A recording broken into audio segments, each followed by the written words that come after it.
Assalamualaikum warahmatullahi wabarakatuh.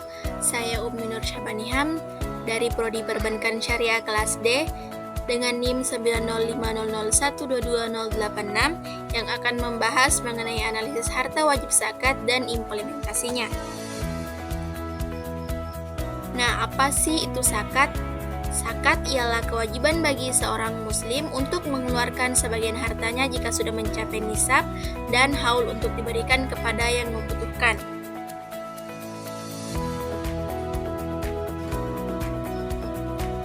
Ada harta wajib zakat dalam nas. Yang pertama itu zakat emas dan perak. Bagian A mukadimah. Syariat Islam memandang emas dan perak sebagai harta yang potensial. Selain berfungsi sebagai perhiasan yang indah, emas juga berfungsi sebagai alat tukar dari masa ke masa. Bagian B pengertian dan ilat zakat dan perak. Emas dan perak adalah sesuatu yang dijadikan. Nah, maksudnya merujuk pada ilat emas dan perak, yaitu nama berkembang dalam nukut. Berarti emas dan perak tersebut bisa menghasilkan profit jika dijadikan modal investasi. Nah, selanjutnya fungsi emas dan perak. Emas dan perak adalah sesuatu yang dijadikan mata uang. Pengertian tersebut merujuk pada ilat emas dan perak, yaitu nama berkembang dalam nukut. Maksudnya emas dan perak tersebut bisa menghasilkan profit yang dapat dijadikan sebagai modal investasi.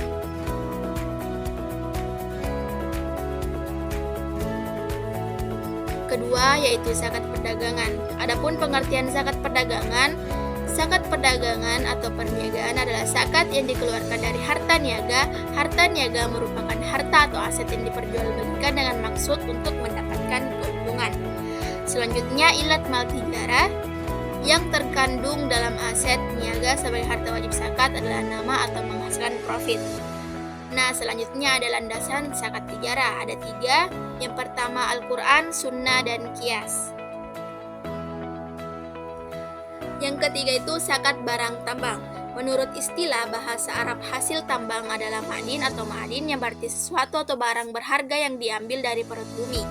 Kewajiban zakat dalam hasil tambang pada prinsipnya seluruh ulama tanpa terkecuali menegaskan bahwa hasil tambang wajib disakati berdasarkan dalil-dalil umum yang dikeluarkan dari perut bumi atau hasil bumi.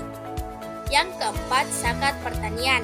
Banyak ayat yang menyebutkan bahwa hasil pertanian merupakan kebutuhan asasi bagi manusia.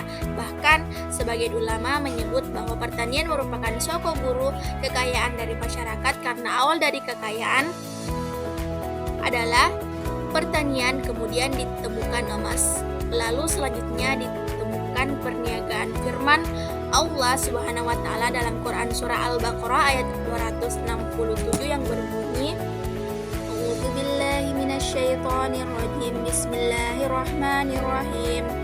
Ya ayyuhalladzina amanu anfiqu min thayyibati ma kasabtum wa mimma akhrajna lakum minal ard wa la tayammamul khabitha minhu tunfiquna wa lastum biaqidhihi illa an tuqmidu fihi wa'lamu annallaha ganiyyun hamid. Yang artinya, wahai orang-orang yang beriman, infakkanlah sebagian dari hasil usahamu yang baik-baik dan sebagian dari apa yang kami keluarkan dari bumi untukmu. Janganlah kamu memilih yang buruk untuk kamu infakkan, padahal kamu tidak mau mengambilnya, kecuali dengan memicingkan mata atau enggan terhadapnya.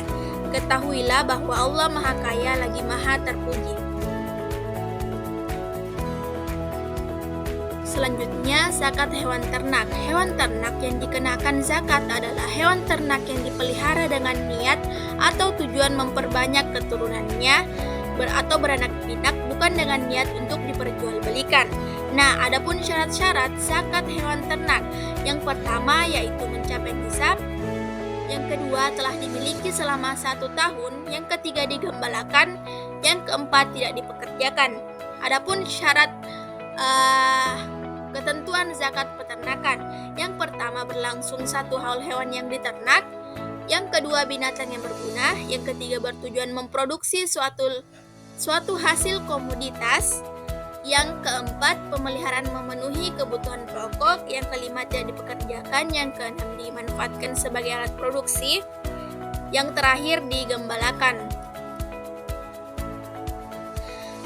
Selanjutnya, harta wajib zakat kontemporer. Yang pertama itu zakat profesi. Nah, pengertian profesi atau profession dalam terminologi Arab dikenal dengan istilah al-min.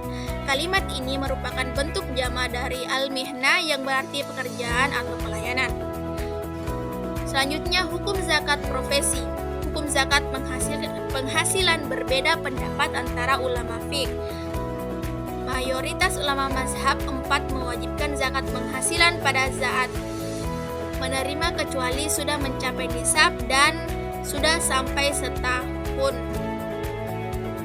Yang kedua, zakat uang simpanan atau deposito zakat perusahaan. Nah, simpanan adalah dana yang dipercayakan oleh masyarakat kepada bank berdasarkan perjanjian penyimpanan dana dalam bentuk giro, deposito, sertifikat deposito, tabungan, dan bentuk lain yang dipersamakan dengan itu. Uang simpanan dikeluarkan zakatnya karena dari sifat hartanya. Nah, uang simpanan termasuk ke dalam 3 kriteria harta atau mal, yaitu yang pertama, uang simpanan mempunyai nilai ekonomi, yaitu nilai tukar. Yang kedua, uang simpanan disukai semua orang, bahkan banyak yang memerlukannya. Yang ketiga, uang simpanan yang disakati adalah yang dibenarkan pemanfaatannya secara syar'i. Yang ketiga, zakat investasi. Zakat investasi adalah zakat yang dikeluarkan dari hasil investasi. Hasil investasi dikeluarkan zakat karena hasil investasi merupakan bagian dari mal atau harta yang memenuhi 3 kriteria, yaitu yang pertama, mempunyai nilai ekonomi, yaitu nilai tukar, bukan sesuatu yang gratis. Untuk mendapatkannya boleh dibantu dengan imbalan kecuali sesuatu itu ditabarukan. Yang kedua, setiap orang cenderung menyukainya dan memerlukannya. Yang ketiga, dibenarkan pemanfaatannya secara syar'i. Yang terakhir, zakat hadiah. Nah, hadiah dalam Islam disebut juga dengan hibah atau ataya yang memiliki arti pemberian.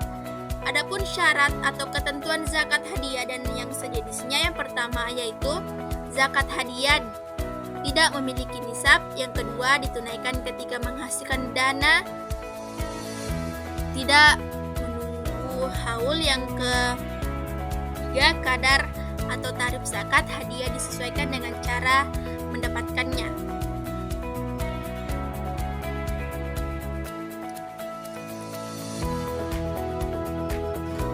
Mungkin ini saja penyampaian materi mengenai materi analisis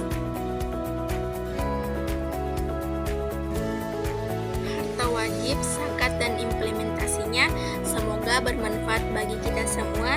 Saya akhiri dengan ucapan Assalamualaikum warahmatullahi wabarakatuh.